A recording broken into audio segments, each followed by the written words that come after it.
Honnêtement, il en a tellement. Honnêtement, il en a tellement d'opérations. Le nerf phrénique est un nerf qui intervient dans la respiration.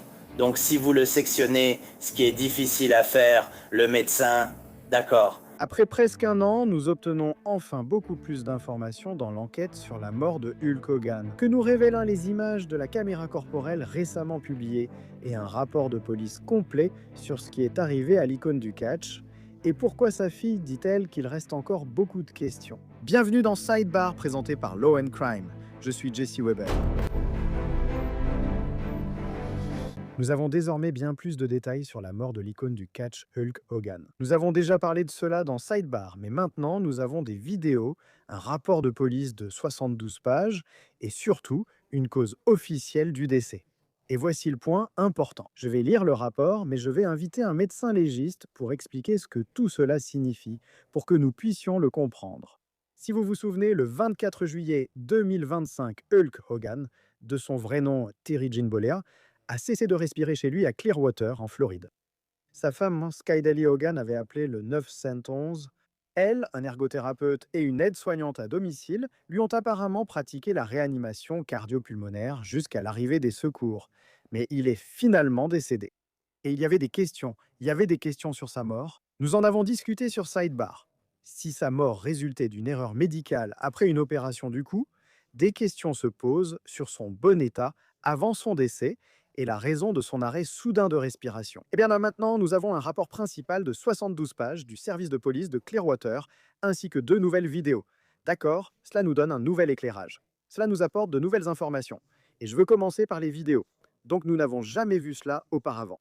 Cet ergothérapeute, identifié comme Justin McCamey, quitte la maison de Hulk Hogan le matin du 24 juillet et parle à la police. Et je veux que vous écoutiez très attentivement la façon dont il décrit ce qu'il a vu, mais plus important encore, à propos de... et c'est assez rapide à la fin.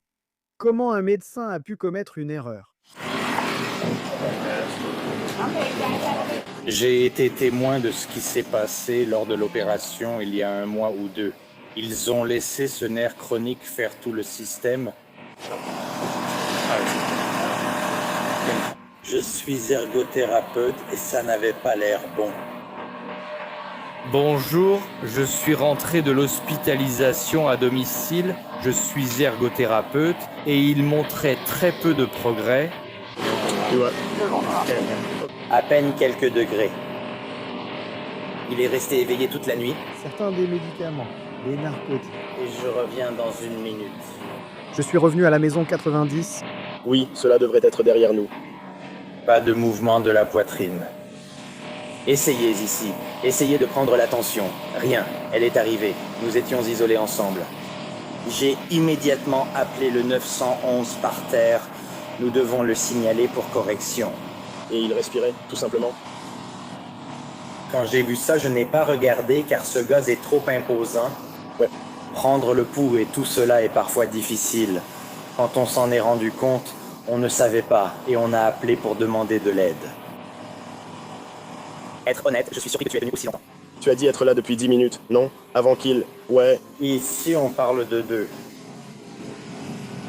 Je peux voir 30, j'ai dit 9h30. bonjour. Et depuis combien de temps aidez-vous à prendre soin de lui? Ce n'est que ma 2e visite. C'est seulement ma 2e visite. Je viens de commencer la semaine dernière. Je ne sais pas s'ils vont vous surprendre ici. L'aidez-vous surtout à s'adapter au fauteuil roulant et à ses aspects? Oui, la kinésithérapie concerne les jambes, tandis qu'en ergothérapie, nous traitons les fonctions du haut du corps. Pour les aider à fonctionner du mieux possible. Possible, d'accord. J'essayais de l'aider à retrouver. Il était mal à l'aise pour respirer. Est-ce qu'il a pu? Est-ce qu'il pouvait marcher et tout ça?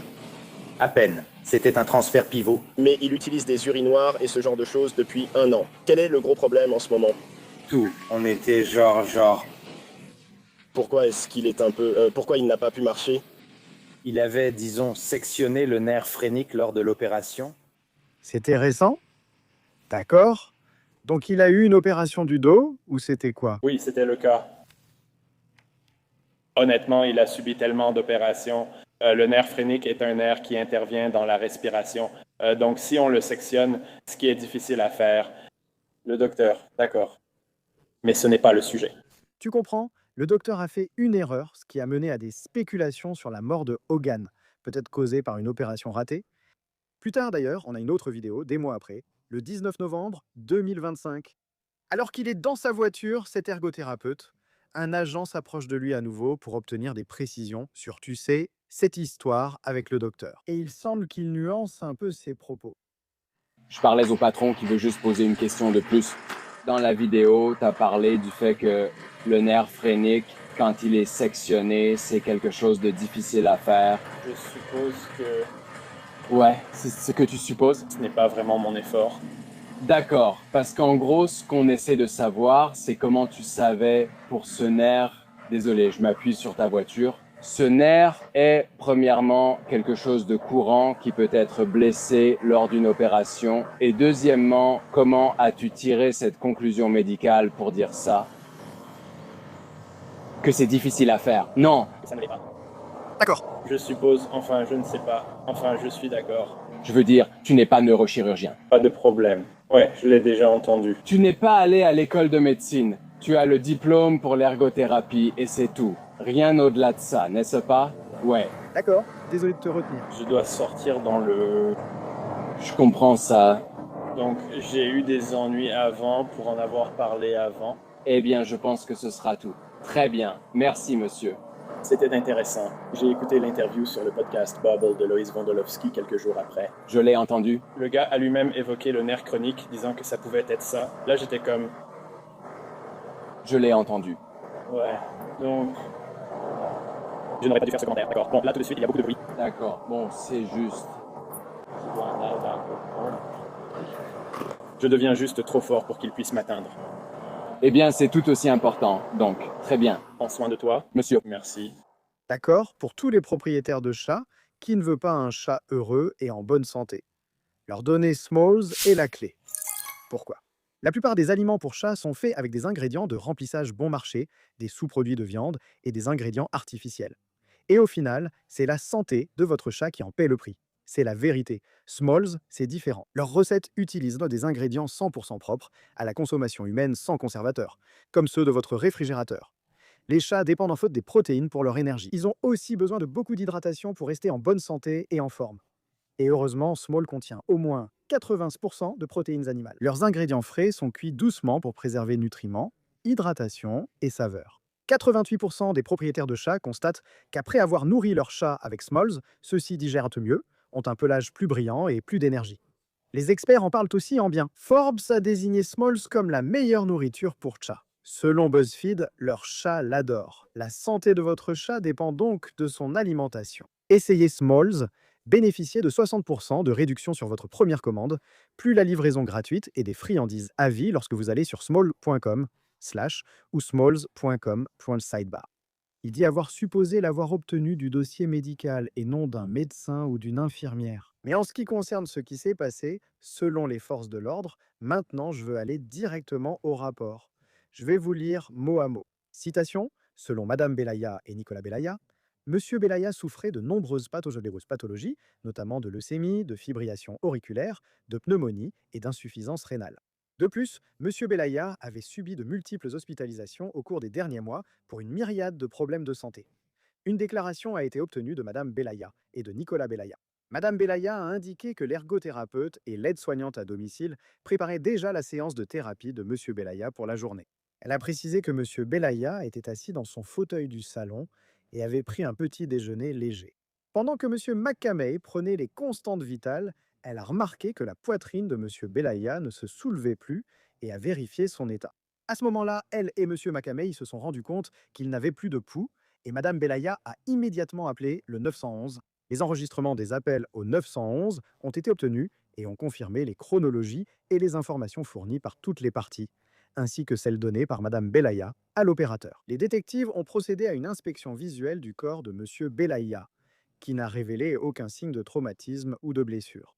Le personnel de l'hôpital Morton Plant, après le décès de Monsieur Belaya, a contacté son médecin traitant de famille, le docteur Gerald Fitzgerald, qui a indiqué qu'il signerait le certificat de décès de Monsieur Belaya.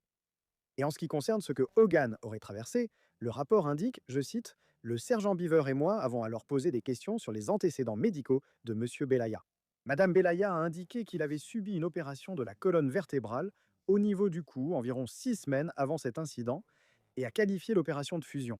Madame Belaya a indiqué qu'en plus de l'opération de la colonne vertébrale, Monsieur Belaya avait subi, il y a 3 semaines, une intervention cardiaque pour réparer une valve. Au moment de son opération cardiaque, elle a indiqué que Monsieur Belaya avait également reçu un diagnostic de leucémie lymphoïde chronique. Elle a ajouté que son mari était resté à l'hôpital environ 3 semaines après l'opération. Madame Belaya a déclaré qu'après le diagnostic de la leucémie, son mari avait commencé un traitement de chimiothérapie environ 1 semaine auparavant. J'ai demandé à Madame Belaya les médicaments de son mari. Elle a répondu qu'il en prenait plusieurs sans pouvoir donner les noms exacts. Elle a expliqué que les agents qui étaient intervenus à son domicile lui avaient demandé des informations sur les médicaments et qu'ils avaient ensuite reçu les mêmes renseignements. Veuillez consulter les annexes supplémentaires pour obtenir des détails concernant les médicaments spécifiques qui ont été prescrits à Monsieur Belaya et qui ont ensuite été récupérés. J'ai demandé à Madame Belaya comment son mari se comportait avant l'incident médical. Elle a déclaré que c'était une matinée normale et qu'il avait pris un petit déjeuner composé de yaourt et de baies. Environ 15 minutes avant l'arrivée de l'ergothérapeute, j'ai ensuite discuté en tête-à-tête avec Christopher Volo, collaborateur de Monsieur Belaya en tant que responsable. Monsieur Volo a déclaré que Monsieur Belaya avait été placé sous dialyse environ 1 à 2 semaines avant cet incident et, d'après ses souvenirs, semblait aller mieux pendant la dialyse. Monsieur Volo a aussi annoncé avoir reçu un diagnostic d'insuffisance rénale. Monsieur Volo a poursuivi en disant qu'à cette date, le 24 juillet 2025, Monsieur Belaya avait un autre rendez-vous de dialyse prévu plus tard dans la journée. Après avoir parlé avec Madame Belaya et Monsieur Volo, je suis retourné à la salle d'urgence 1 où Monsieur Belaya était soigné. Peu de temps après, Dr Erika Francis a déclaré Monsieur Belaya décédé à 11h17. Le sergent Biver et moi avons ensuite inspecté visuellement le corps de Monsieur Belaya, allongé en position supine sur le lit d'hôpital de la salle numéro 1. Il y avait un cathéter intra-osseux dans son tibia droit. Un cathéter intraveineux était dans son bras droit. Précédemment, pendant que le personnel médical prodiguait des soins vitaux à Monsieur Belaya, j'ai remarqué qu'ils utilisaient un dispositif mécanique automatisé de compression thoracique. Aucun signe de traumatisme n'a été constaté, hormis des rougeurs et une abrasion à l'endroit du dispositif de compression sur le sternum. J'ai également remarqué que Monsieur Belaya semblait avoir un gonflement aux chevilles et dans les parties inférieures de ses jambes. Le sergent Beaver a pris 8 photographies de Monsieur Belaya avec son téléphone portable de service. Le sergent Beaver et moi avons ensuite téléchargé les photographies sur axonvidence.com et leur accès a été restreint. Après le téléchargement des photos sur evidence.com, j'ai vu le sergent Beaver les supprimer de son téléphone de service. Et je me demande si c'est pour ça, vous savez, que rien n'a fuité concernant Hulk Hogan parce que c'est une célébrité. Je me pose vraiment la question. Maintenant, en ce qui concerne la mort de Hogan, le rapport indique, je cite, que l'autopsie privée a été réalisée le 16 août 2025 à 11h55 par le docteur Daniel L. Schultz, anatomopathologiste. Un extrait du résumé abrégé du docteur Schultz indique « Monsieur Terry Belaya est décédé exclusivement de causes naturelles graves, sans contribution traumatique ou toxicologique terminale raisonnable. En conséquence, la cause du décès est également naturelle. » Le résumé abrégé se poursuit. Les circonstances du décès de M. Belaya et ses antécédents médicaux ne relèvent d'aucun dossier juridictionnel selon le Code de Floride. Son décès était naturel à première vue. Sur la base des avantages d'une autopsie complète, le décès naturel de M. Terry Belaya a été confirmé et les soupçons de traumatisme ou de toxines mortelles ont été raisonnablement écartés. Il y a une autre partie qui dit que, le 25 juillet 2025, vers 9h, j'ai contacté le bureau du médecin légiste du comté de Pinellas et j'ai parlé avec l'enquêteur du MEO, Jim Benning, pour l'informer de la divergence mentionnée ci-dessus concernant la médication. En discutant avec Benning, j'ai appris que le bureau du médecin légiste savait déjà pour la chirurgie récente au cou de M. Belaya et l'allégation de lésions du nerf phrénique.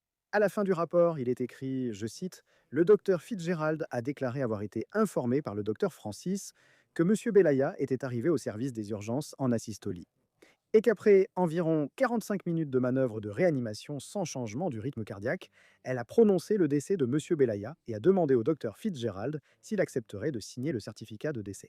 Le docteur Fitzgerald a dit que, selon le docteur Francis, la cause du décès était cardiaque et il a accepté de signer le certificat.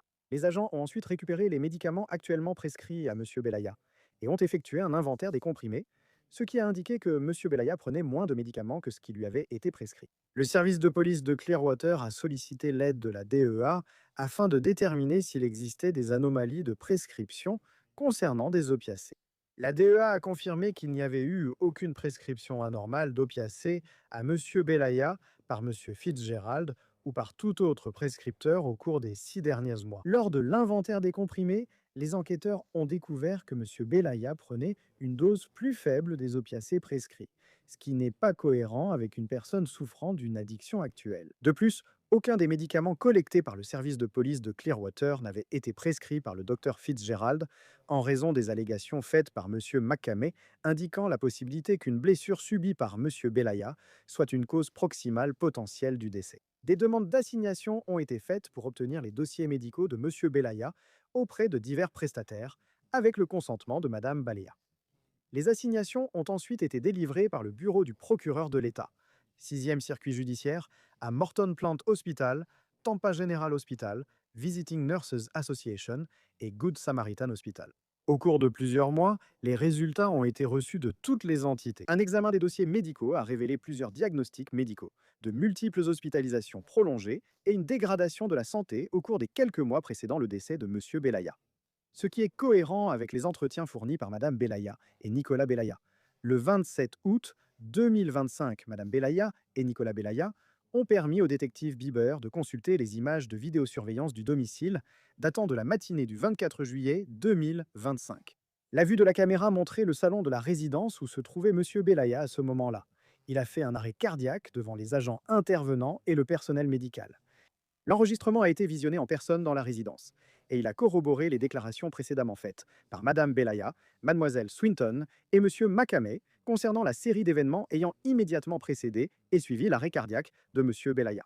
Les images n'ont pas été récupérées et sont restées chez la famille. Les enquêteurs ont mené des entretiens avec tous les intervenants des services médicaux d'urgence, ont interrogé le personnel des SMU, qui n'ont également signalé avoir vu aucun signe de traumatisme ou de blessure sur le corps de M. Belaya. Il a été appris plus tard que Mme Balea et Nicolas Balea avaient organisé une autopsie privée sur M. Balea. Le service de police de Clearwater a reçu un résumé abrégé du rapport d'autopsie du docteur Daniel Schultz. Le pathologiste qui a réalisé l'autopsie, dans son résumé, le docteur Schultz, écrit qu'il a effectué l'autopsie le 16 août 2025 à 11h55. Le docteur Schultz écrit que M. Balea est décédé, je cite, exclusivement d'une maladie naturelle grave, sans contribution traumatique ou toxicologique terminale raisonnable. En conséquence, la cause du décès est également naturelle. Après un examen approfondi des déclarations, des dossiers médicaux, des images de vidéosurveillance à l'intérieur de la résidence et une inspection visuelle du corps de M. Belaya, rien n'indique que le décès de Terry Belaya soit dû à autre chose qu'à des causes naturelles. Au cours de l'enquête, rien n'a permis de mettre en évidence une quelconque infraction criminelle liée à son décès. Cette affaire sera classée et considérée comme résolue sans caractère criminel. D'accord. Et cela est confirmé par les forces de l'ordre tout au long de ce rapport.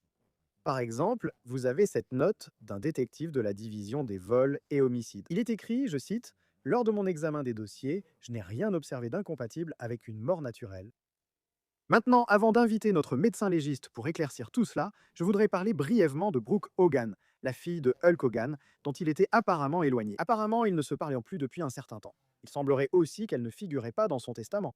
Le rapport indique que, le jeudi 7 août 2025, vers 14h31, la fille de Terry Bollea, Brooke Boley, m'a contacté au sujet d'informations concernant son père, en particulier pour savoir si une autopsie serait pratiquée. J'ai expliqué que la décision de pratiquer ou non une autopsie relevait de la responsabilité du médecin légiste. Mademoiselle Belaya a ajouté qu'elle s'inquiétait des récents antécédents médicaux de son père, expliquant qu'on lui avait signalé que le personnel médical avait peut-être manqué sa dernière opération. J'ai précisé que nous avions entendu la même allégation non confirmée et que nous allions enquêter. Mademoiselle Belaya a aussi exprimé des inquiétudes sur la crémation liée à une autopsie privée. J'ai expliqué que ces décisions revenaient au plus proche parent légal et je lui ai suggéré d'en discuter avec Sky.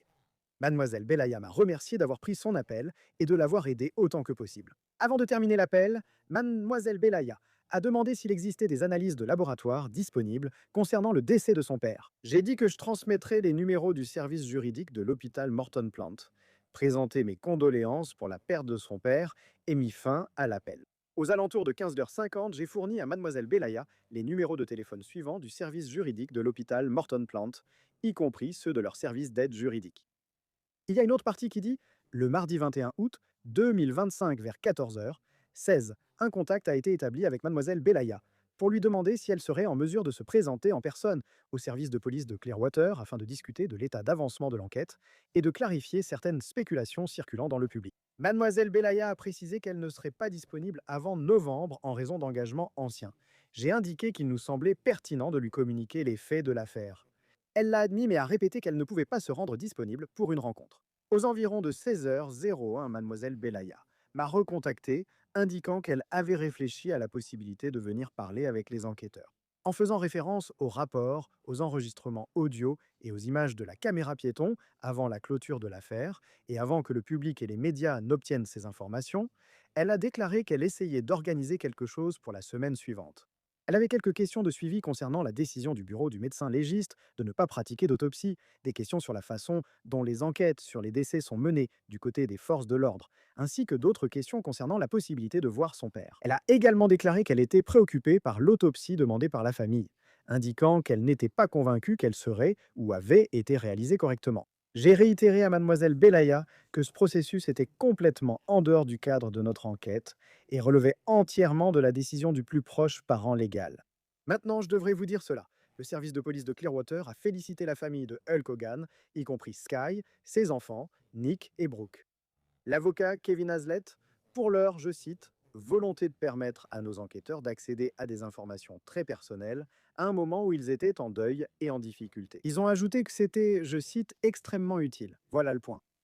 Brooke s'est exprimée après tout cela, elle a pris la parole après que la police de Clearwater a publié ce rapport. Dans un extrait sur les réseaux sociaux, elle aurait dit « Mes fans et les gens me connaissent assez pour savoir que j'ai de l'intégrité. J'essaie de rester discrète. J'ai essayé de rester en dehors de tout ça, mais chère police de Clearwater, ne prononcez pas mon putain de nom. Vous ne m'avez pas traité comme de la famille.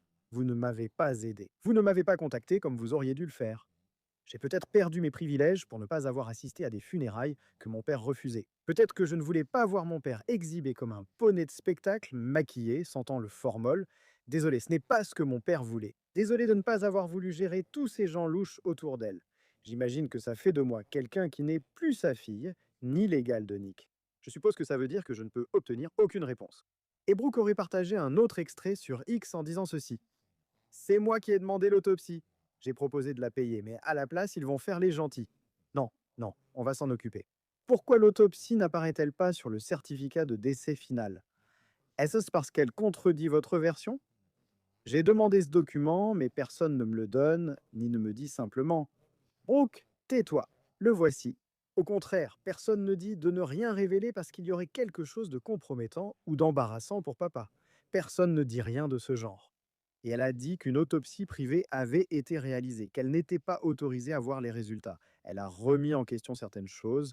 Pourquoi Sky et sa lecture du rapport? Pourquoi? Elle seule a remarqué que son père ne respirait plus, alors que deux autres professionnels de santé étaient en présent. Selon elle, aucun échantillon de sang n'était disponible, mais rien de suspect n'a été trouvé dans le sang de son père. Elle a également souligné ce qu'elle considère comme des incohérences, encore une fois selon elle, entre les résultats de la toxicologie et les médicaments que son père aurait pu prendre. Et selon TMZ, Brooke a également déclaré, je cite, « Il y a eu beaucoup d'incohérences depuis le début. Je pense que la CWPD est passée à côté en ne lançant pas immédiatement une grande enquête et en ne questionnant pas tout et tout le monde dès le départ. Cela aurait dû être traité comme une enquête minutieuse, avec la scène bouclée et sécurisée dès le premier jour. » Bienvenue à la docteure Dana Rutherford, coroner du comté de Richland. Je ne l'avais pas vue depuis un moment, c'est toujours un plaisir, merci d'avoir pris le temps. De manière générale, quelque chose vous paraît-il étrange dans ce rapport? Vous savez, je pense que lorsque les gens sont des célébrités, leur vie privée est scrutée d'une manière tellement intrusive. Et pour moi, ce rapport, les 72 pages que j'ai parcourues, m'ont juste semblé un peu excessives. Pour un décès naturel qui s'est produit au domicile d'un patient atteint d'une maladie chronique, c'était une mort naturelle. Comme tout le monde l'a conclu, la famille a choisi de faire une autopsie privée. On peut approfondir un peu pourquoi ils ont fait ce choix. Mais rien dans cette affaire, depuis l'appel initial au 911 jusqu'au rapport de police lorsqu'ils sont intervenus, ne m'a paru particulièrement étrange. Mais vous savez, ils ont mené l'enquête et ont fait leur travail. Donc j'imagine que la famille peut être rassurée à ce sujet. Écoutez, c'est vous le professionnel. Je ne fais que lire ceci et il est clair qu'ils disent à plusieurs reprises qu'il s'agit d'une mort naturelle.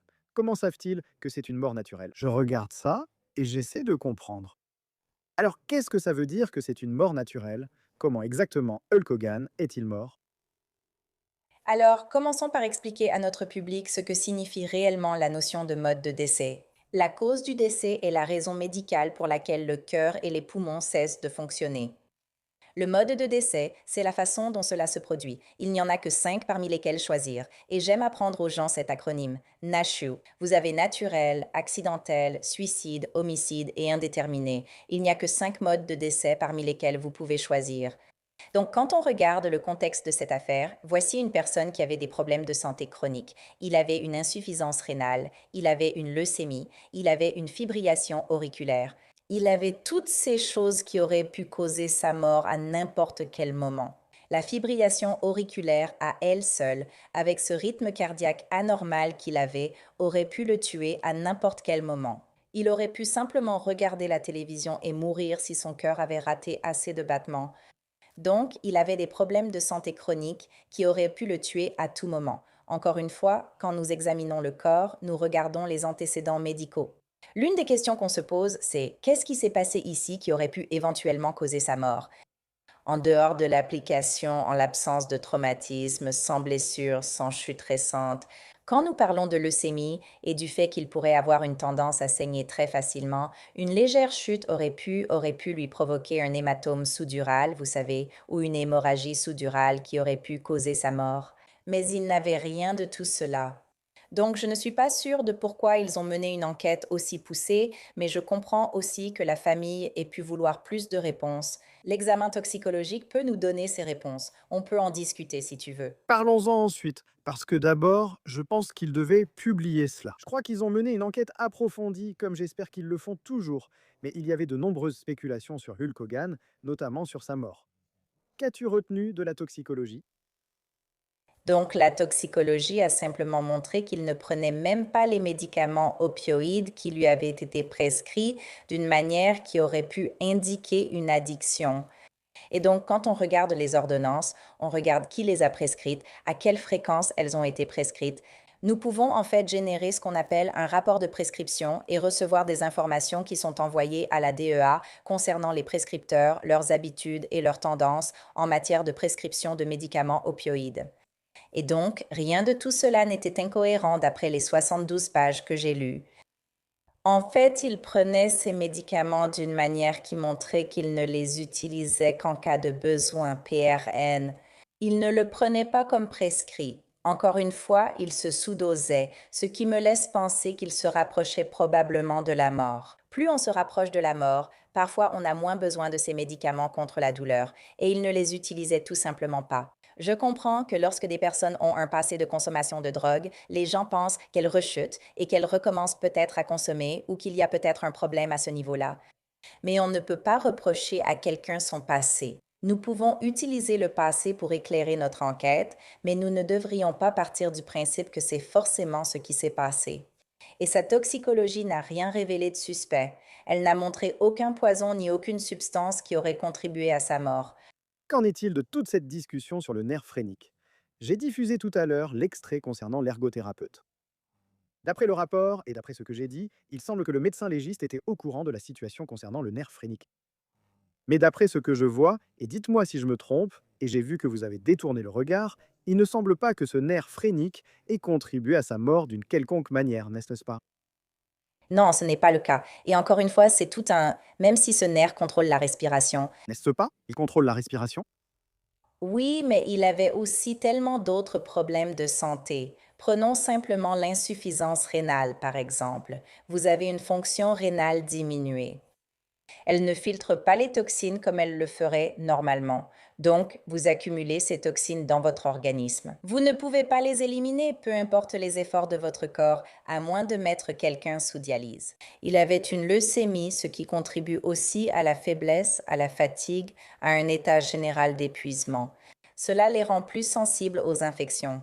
Il avait une fibrillation auriculaire. Son cœur ne battait pas correctement. Il devait prendre des médicaments pour essayer de garder son cœur en rythme. Toutes ces choses peuvent poser problème. Ainsi, quand vous souffrez d'insuffisance rénale et plus elle progresse, devinez ce qui se passe aussi. Vous avez une accumulation de liquide dans le corps qui peut entraîner un œdème pulmonaire, ce qui peut provoquer une détresse respiratoire accrue et vous empêcher de respirer correctement.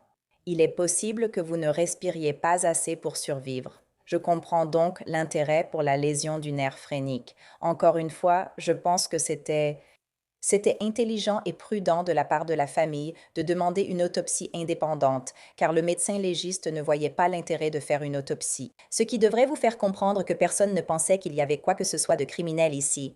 Mais ils ont fait une analyse toxicologique pour déterminer s'il y avait des médicaments ou des substances qui auraient pu contribuer à sa mort ou altérer sa respiration, ce que je trouve vraiment important. Et il n'y avait rien.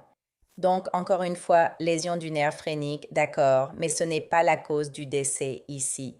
Pour être clair, vous avez évoqué les différentes complications, problèmes et celles potentielles. Est-ce qu'on sait, ils ne savent pas précisément à ce moment-là comment cela s'est produit, n'est-ce pas? Sauf si je me trompe. Eh bien, laissez-moi simplement vous donner un peu d'explication sur ce que dit réellement un certificat de décès. C'est l'avis médical sur la façon dont quelqu'un est décédé. Il n'est pas nécessaire que ce soit une cause exacte. Nous certifions des décès tout le temps sans faire d'autopsie. Les médecins certifient les morts naturelles en se basant sur les antécédents médicaux de la personne. Et donc, vous pouvez mourir chez vous, une mort non constatée. Votre médecin traitant vous a vu au cours des 3 derniers mois. Vous souffrez d'insuffisance cardiaque congestive ou d'insuffisance rénale. Ils peuvent inscrire sur votre certificat de décès une cause comme complication d'insuffisance rénale, maladie cardiovasculaire athéroscléreuse, maladie cardiaque ou insuffisance cardiaque congestive, quelle qu'elle soit. Il n'est pas nécessaire de faire une autopsie, il n'est pas non plus nécessaire de faire une analyse toxicologique. Le médecin légiste n'a vu aucun intérêt à faire quoi que ce soit. La famille a choisi de faire une autopsie privée et la cause du décès a tout de même été considérée comme naturelle, ce que le médecin légiste a confirmé dans son avis médical.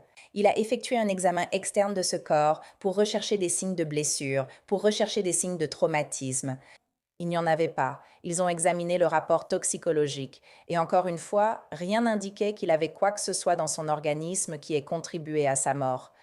Donc la cause exacte, l'arrêt cardiaque, n'est pas une cause de décès appropriée à inscrire sur un certificat de décès, mais son cœur et ses poumons ont cessé de fonctionner à cause d'une maladie naturelle. 3 facteurs majeurs auraient certainement pu y contribuer. Et l'autopsie privée, qu'en retenez-vous? Cela confirme sans doute ce que la famille devait savoir pour faire son deuil. Voilà ce que ça signifie. La toxicologie n'a pas été un facteur contributif à sa mort. Il s'agit d'un décès dû à une maladie naturelle en lien avec ses antécédents médicaux. Encore une fois, l'insuffisance rénale provoque de nombreuses complications dans le corps, la leucémie, la pneumonie. La leucémie rend votre corps plus vulnérable aux infections. Il avait été hospitalisé à plusieurs reprises au cours des derniers mois pour de multiples diagnostics. Il avait des problèmes de santé. Il était malade de façon chronique. Nous voulons que nos héros vivent pour toujours, mais la mort est inévitable et elle est aléatoire. Et quand on a ce type d'antécédents médicaux, cela peut arriver à tout moment. Docteur, avant de vous laisser partir, je l'ai déjà mentionné. Brooke Hogan a encore beaucoup de questions, même après la publication de ce rapport.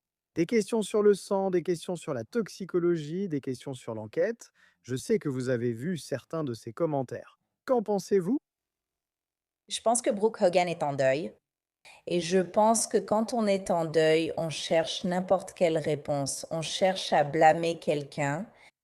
Nous voulons que les membres de notre famille vivent éternellement, mais ça n'arrivera tout simplement pas. Et encore une fois, avec tous ses antécédents médicaux, il était plus vulnérable et plus à risque de mourir que quelqu'un ayant un cœur et des reins en bonne santé. Il n'était tout simplement pas une personne en bonne santé. Il était atteint de maladies chroniques.